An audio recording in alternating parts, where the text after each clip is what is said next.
Richard, thanks very much for joining me. We were just talking a bunch off camera and we had to realize that we needed to start turning on record. Otherwise, we'll tell all our interesting stories before we start recording. So, Rich, mate, we've been friends for a long time now, Yeah. I'd say. And I think it's about time that we got on and had a talk about life, entrepreneurship, and why we do what we do.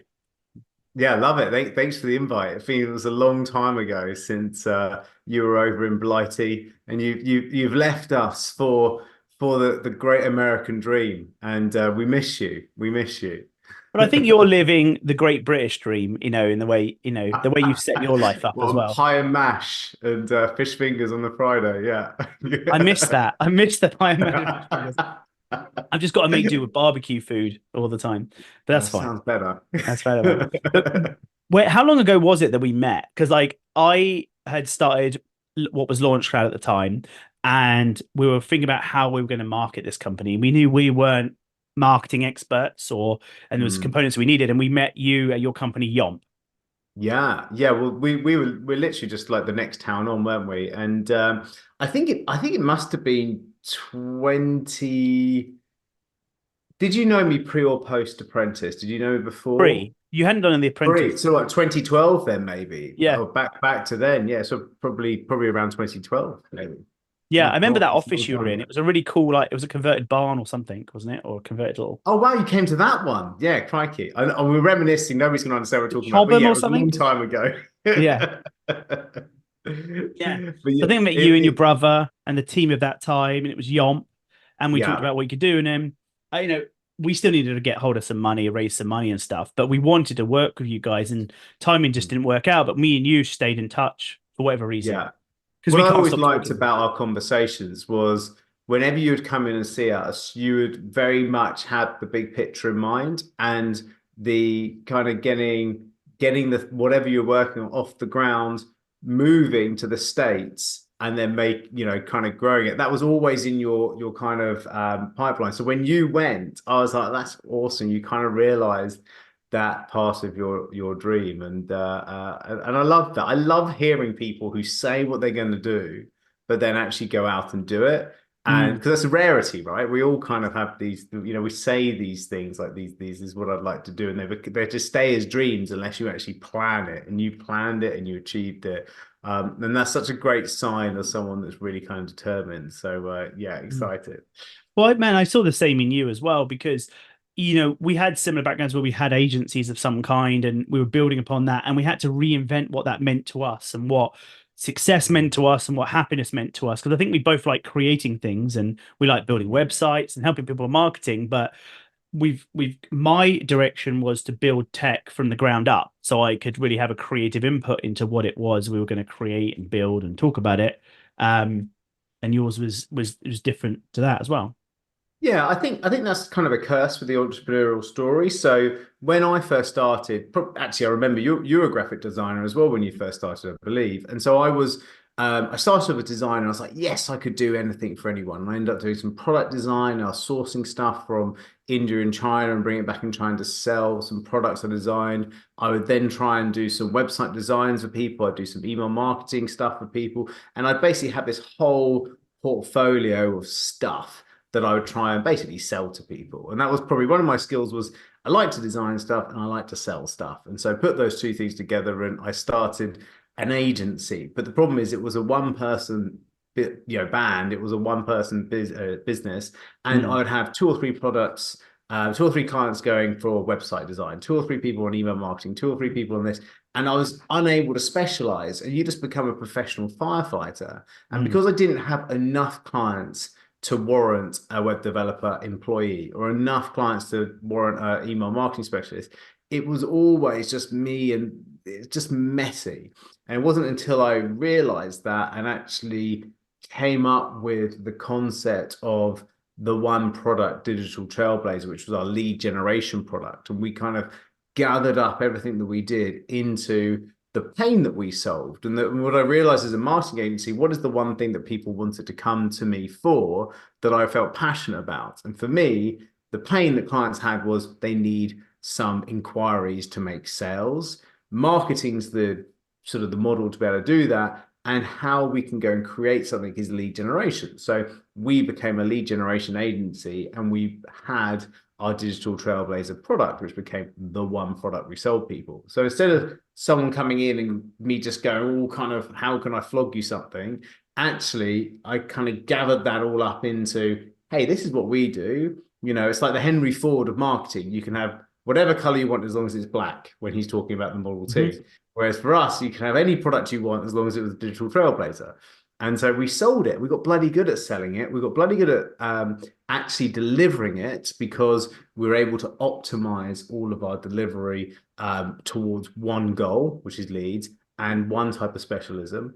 And we then started to work out, well, actually, the kind of tech companies, owner operated founders, were the type of people that we like to work with. And so that became our specialty. And actually, the beauty of that between, obviously between us, was that you fell into that category, which was which was great. So then we were, well in bed in terms of talking to each other then. Mm. But that change happened just through necessity, being completely overworked, spending all hours at the desk, and actually never feeling like you're getting there. And I see a lot of people these days that feel the same way, that you're like a swan on a lake. You're trying to look all beautiful above water, and your lovely social media profile with your dream lifestyle, but actually underneath, your feet are paddling like mad just to try and stay afloat. And Mm. actually, by doing less and being a little bit more optimized, that's how we grew.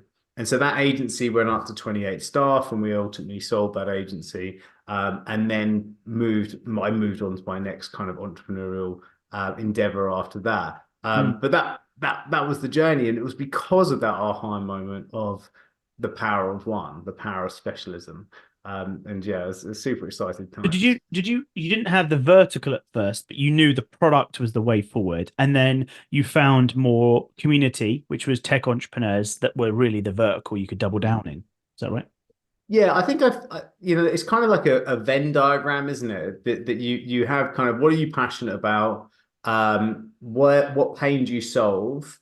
And actually what can make money? And so Mm. that's kind of the classic. And the thing that's in the middle of that Venn diagram is kind of what you should do. So I was passionate about marketing and designy stuff. Mm. Um, and the kind of pain that I solved was lead generation. So I found out that bit, and I was like, right, people who want marketing ultimately want leads. It's just another word for lead generation. Or the type of marketing I like to do was another word for lead generation. And then who's got the money? Well, there's no point me doing a lead generation campaign for the local flower shop, Mm. because it's just not going to make enough money, and they're not going to be able to spend enough stuff. And actually, they only have a certain amount of leads that they can actually handle. So I had to run a few different campaigns and actually try it with a few different types of industry sectors before one really stood out, because of the results that we were able to drive, the budget they were able to spend, and the fun that we were able to have with them. And Yeah. that's where we've been specialized. And I think that's right. You've got to kiss a few frogs before you find your prince. And that's the same with clients, right? Yeah. And you said there that you had a passion for a big component of that. So did you feel there were some industries that you just didn't have a passion about?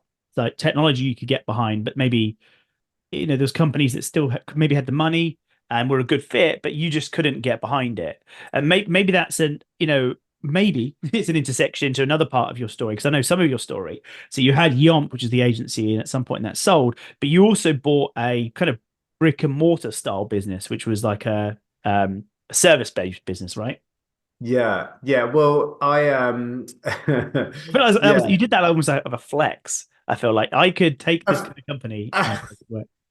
If only, if only. Yeah, I'd love to think it was a flex, but actually, what happened is that because we were doing all this lead generation stuff. So one of the clients that came in was this boiler servicing business. So they install heaters and heating into companies. And we built them a website. We did the lead generation campaign. They did the digital trailblazer with us. And it was like the phone was just ringing off the hook for them. Obviously Mhm. we had tracking telephone numbers, so we could see how many phone calls our clients got, how many emails our clients got, and we were all into data. And we are like, "Whoa, fucking hell! Excuse my French, sorry. Oh my God, this is This is all right. I'm really sorry." Naughty Richard. So when we're so we saw this. I was like, we'd have these meetings with these clients and say, look, here's all the leads you're getting, and we saw the ROI, brilliant. And then suddenly this client came into my office in tears saying, I'm going to lose the business. And I thought, how are you going to lose this business? It's great. Look at, we see all the results in terms of lead generation. I said, well, let me look at the books for you and I'll have a look, right? And it's only like three little vans on the road Mhm. servicing boilers and stuff. But, if you are a plumber or a heater guy, to get over just being yourself to actually then have Yeah. three guys working for you with three different vans and enough work for them, that's quite a jump for that Yeah. type of company. Um, and I looked at the books, and he'd been buying like Cartier watches for his girlfriend. And then he'd been taking out some other girls in London on this big Oh night out, my and it's goodness. all in the books. And I'm like, what? You're not allowed to spend this stuff on the books. And then he's like robbing Peter to pay Paul in terms of his suppliers. And it's just a mess. And it was, I just said to him, you've got to let this business go because you are so far. The HMRC, like the tax man's Hmm. coming to get your money, and you've really got to, it's over, mate. Like, you got to. It's a limited company. You got to roll it down now. You haven't got any personal guarantees. You probably just want to let it go. And it was the right thing to do. It was well gone. But then problem is that the brain starts working, entrepreneurial brain. I was like, but it's so good. Yeah. And Like you so say, as it's he hard to get that, three vans or whatever for those types of businesses. That's the Yeah, it's so good. So I said to him, look, I'll tell you what I do. I will buy the website we built for you back from you, and I'll buy your vans, and you can use that money to go pay back the tax man. And so at least some of these and or some of your creditors. So he chose, some of the more sort of independent suppliers and stuff, which he shouldn't have done, to be fair. He should have given it into a invincible ranges, but he just paid back some debts and got himself out of a few things. Um, and then folded the business up. But then I had this website and this phone number and these vans, and I set up a new limited company. And the next day, the phone starts ringing, and of course, I was like, "Oh, aren't I clever? I've been able to work myself and create this business and help this old client out."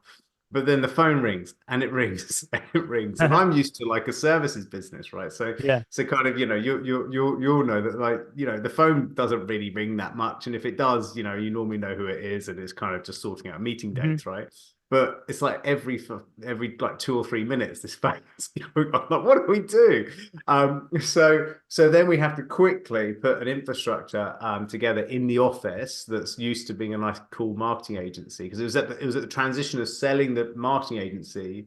And then this kind of, it was a perfect almost timing that as Mm. I was leaving one business and that business was going on without me, I was able to then kind of throw myself into this. So we then scaled that business in 2 years. So we took it from three vans on the road to seven vans on the road, well over 1 million in revenue, and then sold it. And although that sounds like a flex, it's the hardest 2 years I've ever worked.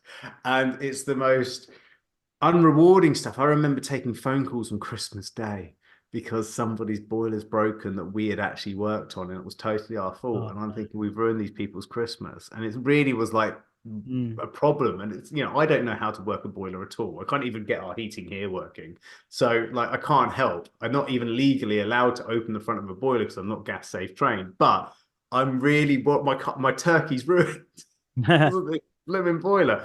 But we hustled it and we got it in, and I learned all those stories and actually how to do it. And now I feel like I've got a really great handle on lead generation and marketing for B2B businesses, as well as now a B2C business. And because of that now I've scaled and flogged those two businesses, has born out of the $1 million sprint, because both of them went to a Yeah. million revenue and exited. The business that I run now, which is a coaching business, is called the $1 million Sprint, Hmm. and we essentially help businesses go from some revenue to 1 million in revenue and exit if they want to. But ultimately, I believe it's that journey of going from a bit of a kind of, in the UK, the VAT threshold is just under 100K in revenue, and the tax threshold, that is. There's basically like 100K in revenue, which is kind of the classic kind of replace your income as a freelancer or kind of self-employed to actually 100K in revenue to 1 million in revenue, that's when you have a proper business. And here's the kicker, and I'm happy to talk about this more, but Mm. don't do it how I did it with the um, boiler servicing business. Do it how like I did in the marketing agency, which is ultimately grow it so it can work without you and make it so simple. And simplicity is the route to growth. One of your friends, Richard Branson, says this is the hardest thing in business is to keep things simple. He's your mate, isn't he? Yeah, yes. He knows my And name. yeah, it's definitely your mate. Yeah, The yeah. um, and best, the two Richards you need. They're the only two Richards that's you all. need. That's all you need. um, and it's the hardest thing in business, keep it simple. It's a great quote of his actually, and I fundamentally believe that, and it's around that really harnessing a few activities well and being in charge of your own time and calendar and understanding the type of business that you're going to grow. And the type of business I want to grow is a business that is sustainable, runs without me, totally time efficient, and allows me to spend, to do the school run, to take weeks off, to relax, but also at the same time to remain creative, to be challenged by it, and excited by it. Yeah, and I think, there's a lot of, I know I talk about this a lot on my social media stuff, is about like there's a lot of people who want, they talk about the flashy cars and the private jets and stuff like that. And there's a lot of sacrifice that has to be done to get those things. And maybe that's what you want, but obviously not obviously to some people, that's not what brings you happiness. Now, if that does bring you some level of fulfillment, then go at it. Have fun doing that. But for somebody to be putting in a business that makes $1 million a year or £1 million a year, that's a significant amount of money. And most businesses, even most businesses don't get there. There's so many small businesses that are under the $1 million mark. And then I'm just used to saying dollars now, but the audience will know what I mean. So, but for a lot of people, that's massively just transformative, and they can actually start to build generational wealth with that, and they can actually start doing really meaningful things. And even that, you're one of the top 1%, in the UK and the US, on as an earner. I think the top 1% is something like quite small, really. Thinking No, about it's like 300K a year. yeah, no, it's less Is it than that. less? Like it's like yeah, like 250 or something like that. Yeah. Yeah, It's which is it's crazy. it's not much. Yeah, Yeah. I say it's not much. I mean, there's plenty of people who'll be delighted with that, but but you're right. It's about how can you do once you. I also think once you get up to a certain level, then it's just about point scoring in the end. Hmm. Actually, how much do you want? How much pays for your lifestyle? And then look at it. And the thing that annoys me the most online, I'm sure many people have ranted about this, but some of my marketing budget, say with the agency, so we would have, I don't know, like five to 10 grand a month type marketing budget just to kind of do our own little lead generation and ads and stuff. If I wanted to, a private jet, in terms of booking one to go and fly to Cannes for the weekend, would cost me about 15 grand, right? To be able to do that, two or three people on a private jet, bam, for one leg, right? So I get all my photos, I get my trip to Cannes, I do all my pictures. There's 2 months worth of marketing budget. I'm now Mr. on private jet with my friends, doing my Instagram, job Yeah. done. I can totally understand for some people that is a very good use of their marketing budget because it elevates them Well, and that's their what it is. It's profile. marketing budget. It's That's what marketing budget. it's not lifestyle, really. That's the thing. It's not. But you go to a certain, then you go on to the next level, right? So you've got a certain level of marketeer or influencer that feels like they want to access that level to stand out because they see it. It's like having a two comma club award. It's like from ClickFunnels. Do you know what I mean? Mhm. Do you know what I mean by that? Yeah. Okay. Cool. So it's like Yeah. having a little two comma club thing. Go, oh yeah, I've done 1 million in revenue through my funnel. Look at my Yeah, it's little those like weird record things they have. I yeah, don't. the weird records. Yeah. Yeah, I've So it's got a like few friends that have done that. Yeah.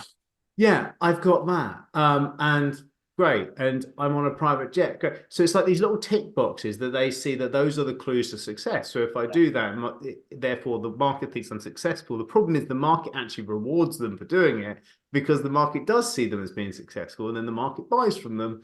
And so it is a self-fulfilling prophecy. So it is a marketing budget. And can we actually blame people when it's a feedback loop? I went on a private jet. People thought I was cool. They bought my course, gave me more money to be able to spend on more marketing, like private jets, and got job done, right?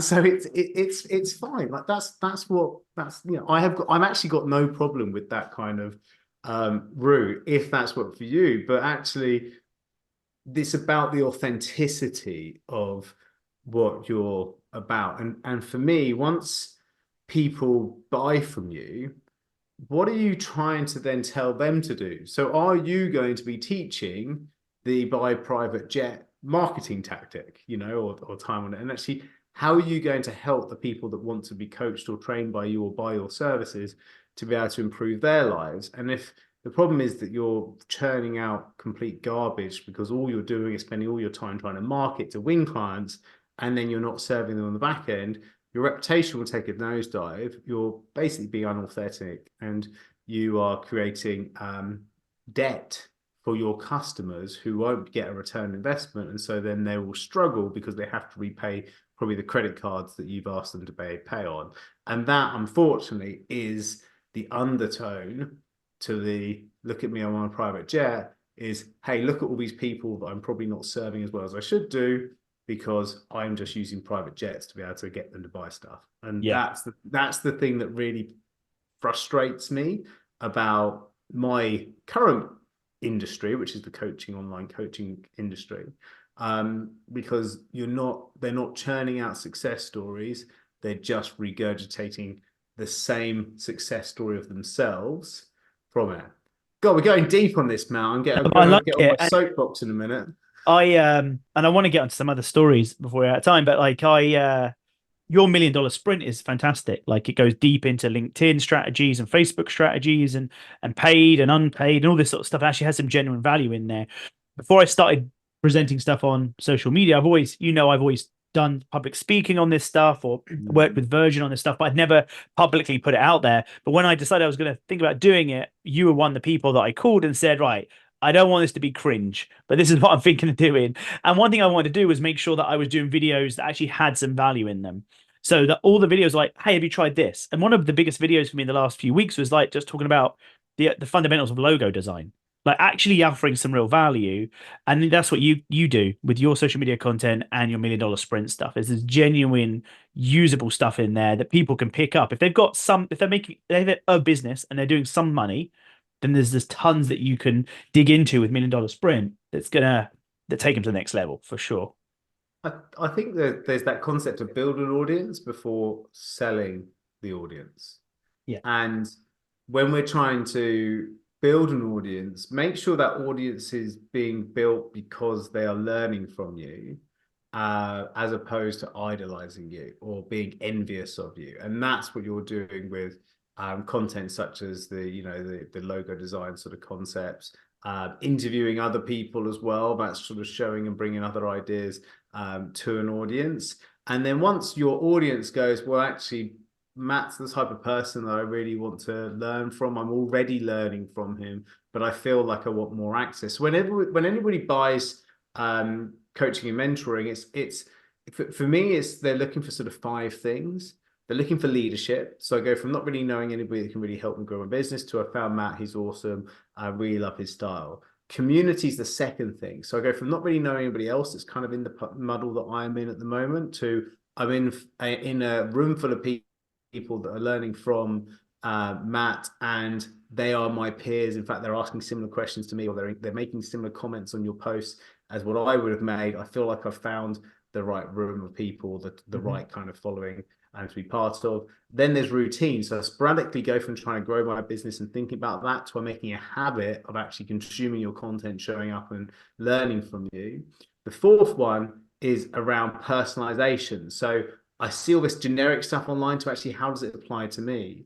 And the personalization is where you can actually say, well, actually, this is how specifically it might apply to you, Bob, Jane, Frank. And Hmm. that's where they start to go, oh, actually, I'd like to go and kind of spend more time, because you can then do Q&A at the end of live sessions. You can actually get them to submit questions on webinars. And now you're giving some personalization, and people want Hmm. more of that. And then the thing that locks all that together is accountability. And that's what people go and buy premium courses for. So accountable to see you as the leader and actually listen to what you're saying, accountable to being a good community member and actually interacting and having one-to-ones with other people in the community and helping each other. Accountability to actually show up and attend, so you make a habit of turning out. And then accountability for them to take action on the questions they've asked and loop back to them. And that's what people buy. So you've got the four things, which is leadership, community, routine, and personalization. And what locks all those four things together, what people pay big bucks for, is that accountability piece. If you can get that mix right, then you can have a really great online coaching type program. And that's kind of what we help people to put together. You've nailed that formula for sure. You've obviously put a lot of thought into that. I always like doing Q&A to people, and I always like that when I was doing the stuff with Virgin, when we were doing the marketing strategy courses, is we go around the room and we'd workshop at each other's businesses.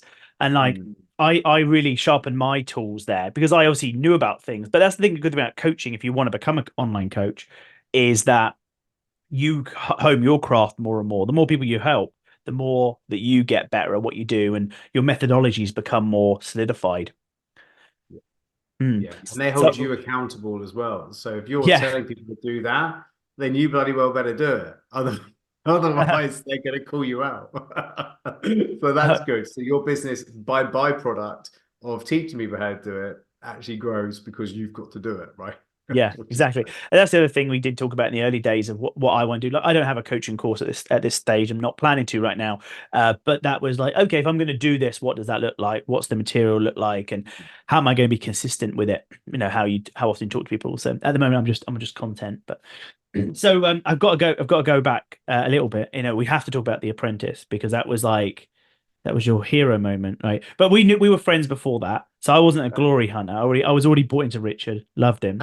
But you applied for a TV show in the US. There's The Apprentice, done by Donald Trump or was, and in the UK one was Alan Sugar, right? yeah, So yeah.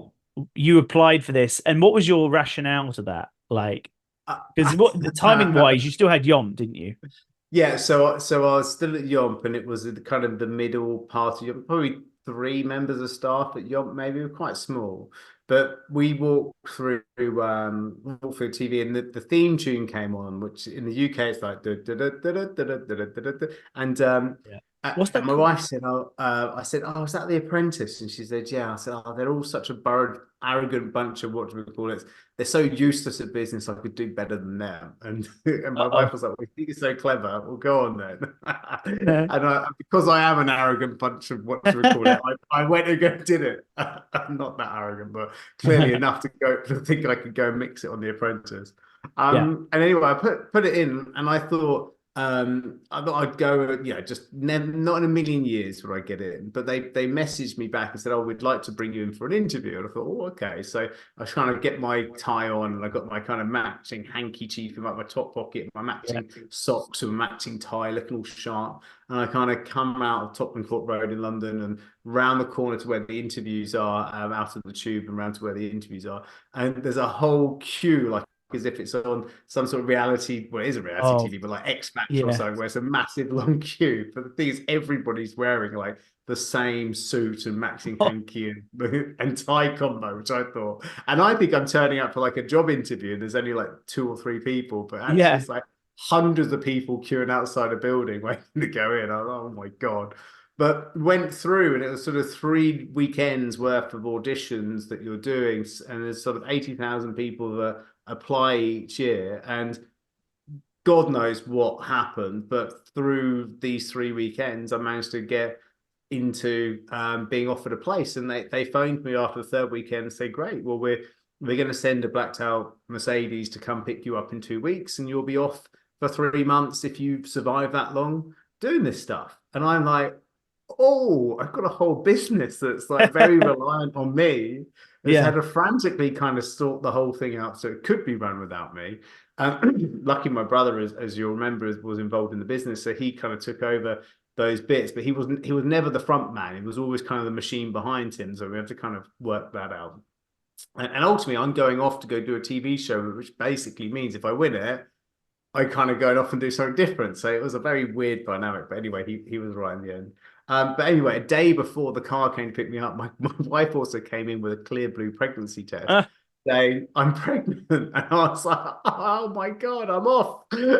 And so, bless her, she had to kind of go through all the kind of morning sickness kind of months where I'm running around London doing different tasks for the apprentice, and she's having to deal with a school drop off and also kind of the early stages of pregnancy. But yeah, she was all great. So by the time we actually went out on TV, 3 or 4 days after the final airing of The Apprentice, Poppy, my daughter, was born. So mental actually, but there you go.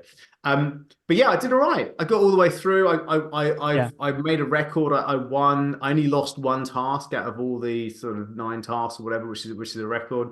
And What task did you lose? What did you lose? it was a task where it was a handyman task, and our task leader was awful. She was just like a headless chicken running around the place doing all the wrong things, and the other group were just very good that were competing against us. And despite our best efforts, we just got annihilated in that task. But Yeah. all the rest of them, which were more sales tasks, of course, then smashed it. And one of them was a property task where we broke another record where I was the project manager and we did £4.2 million worth of sales in 24 hours. That's I was like, amazing. yeah, So you made it all the way through. sorry, go on. Sorry, no. I love that. No, there's something else to say on that. That was all. That's awesome. Oh, wait, I was going to say we were selling apartments in Canary Wharf, so it was a little bit of That a helped a high bit. value product to be able to do, but it was all good. But anyway, yeah. So But finding the it right was customer for that's hard. Finding the right type of people to buy those sort of things is hard. yeah, exactly. Um, so when at the end you have to pitch a business, don't you, to Alan Sugar, and then they sort of come Yeah. into business with you. So did you have that idea before you went into it? I think that was kind of the contention of your thing, wasn't it? That you'd already kind of like worked on it a little bit. Because what happened I was ultimately? already running it. I pitched Yomp. Yeah, I basically pitched Yomp. So Yomp and the Digital Trailblazer product. So Yomp was the agency. Digital Trailblazer was that product that we discussed at the start. yeah. And I had the book done. I had like the whole thing all ready to go, ready to go. And unfortunately, it fell apart. And But didn't it they fell say apart. that? I can't remember now. This is why I'm talking to you now. But didn't they say like, oh, you've already sort of worked on this, and we need newer ideas that haven't been worked on as much, which is like You, such an investor thing to say. Like, you, oh, you've been doing this for ages and it still hasn't taken off, or we need ideas that have only just come about, or something like that.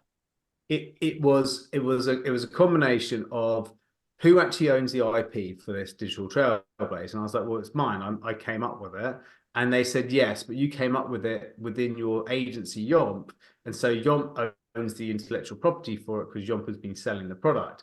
And they said, then who owns Yomp? Well, your brother owns 50% of it and you own 50% of it. So you don't have a controlling share. So you actually can't pitch that on this show without it. And I was like, well, that's me snookered then, isn't it? Like there's nothing, Yeah. I can't I can phone him, he can come in now, you're welcome. Like I'm sure he'll be fine with it. But then well, they're saying, well, then Sugars can take half, you two would have to take half each, so you're diluted down, et cetera, et cetera. And it's just then Sugar was like, this is just, it's too many things. You can't come in here and pitch it. I don't even know who this other person is. I can't get in bed with someone's there. And the whole thing fell apart. And I was like, but it's a really good idea. And it's like, what does it matter? That's why I was so determined to make sure I grew that and do a nice exit on it afterwards, because I was like, I told you it was a good idea. But in fairness to him, I just know that if he was on board, it's not the money that because they give you 250 grand as the investment and then you grow the business. It would have been fine. I probably would have spent it on ads and people to sell it, but I didn't really need it. what it would have been amazing at is just having him on the board and saying, this product has been rubber stamped by this billionaire. And so that would be our calling card. Every single door would open as you want to kind of knock on it. And that in itself would have been the thing that propelled the sales. And I knew that. And it's my fault I didn't get my house in order beforehand. And still, I still, every now and again, my mind wanders and gives myself a kicking for not sorting that out, because I was front runner without a shadow of a doubt going Yeah. into those And you interview came across stages. so well. I think you were, that the audience were endeared to your personality. I know it sounds like a kind of bullcrap reason, to be honest, because like plenty of businesses get investment that have other stakeholders in, and yours is a very clean cap table, you and your brother. So I think it was just a reason to, I guess, build some contention into it, is my Yeah, thoughts. and also the guy that won it was ironically a plumber that did a heating But you business. schooled everybody. You went and built that handyman company, and you went and like sold the company I anyway. know. Well, he lasted a year, and then Sugar and Joseph then broke up because Joseph is he's just a abrasive character to work with, and Is Sugar that and the other person that won? yeah. So Joseph won, Right. and so they then broke up after a year, their business, and then 6 months after they broke up, that business went into receivership, and I'm like, year and a half is all that you took to basically go from having the investment to actually failing the investment with the investor, having to buy them out, and then going bust. Versus me, like I was like, we would have made great things happen. And in that same time period, I'd kind of grown it a little bit longer. To be fair, it took me probably 2.5 years after that to scale Yomp and then sell it, but then go and scale the business that he failed at actually, and then did that anyway. I'm I'm not bitter. Shoulda, I'm coulda, not bitter. woulda. I'm But not like, bitter. I think that goes to say like getting the right partners. You knew your brother's a good partner for you, but Alan Sugar and Mm, that team didn't see the kindness that you have comparatively to someone who's a bit of a contentious character. And so picking co-founders is really important. And I think yeah. especially in early stage investments, like you should probably pick somebody who seems like the one that's going to go and fight for you and take responsibility. And that would have been you, no matter what your business was, comparatively to the other gentleman. So that's yeah. So hard that, isn't it? I mean, I mean that must be very difficult from an investor's point of view, investing in startups, um, because they're just so volatile. If you think, all those different character traits, it might sound so good, especially I think people who are young, who is their first or second go at it. Hmm. It must be so difficult to kind of get that Well, investment they lose opportunity. most of the money. That's kind of the name of the game. Is it's high risk investment, but they only need one to kick off to make their multiples back. Mm. So they do it. But I think with the Alan Sugar stuff, it's a bit more for TV maybe Yeah, um, yeah, than anything else. But yeah, man, yeah, it's yeah. been a pleasure. Like we're sitting at the just over 30-minute mark. I think we've had a great chat. We've covered it all. We've covered it all. So what's next for Richard Woods before we head out?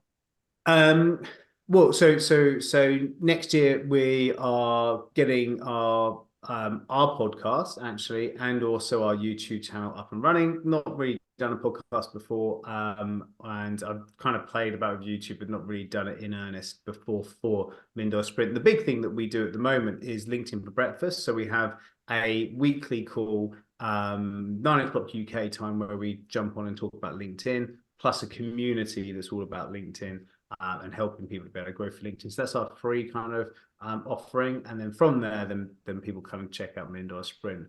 But my that's very much has been a UK centric time zone. So we're looking to make that more of an international type offering, plus then working the podcast and the YouTube channel to just get our audience, just pull those up without having to put too much time pressure on me. And remember, we're again through just coming up to that £1 million mark with the coaching business, and I've got a team of 3. So that's the type of model that I love to grow and keep it lean, keep it inexpensive, but keep the profitability high. And Yeah, that's a big I game. think that's like probably one of the most perfect types of businesses for 90% of people to build. So it's good that you're out there trailblazing with that. I love it. Cool. Thanks. Thank you so much. Thanks, man. See you soon.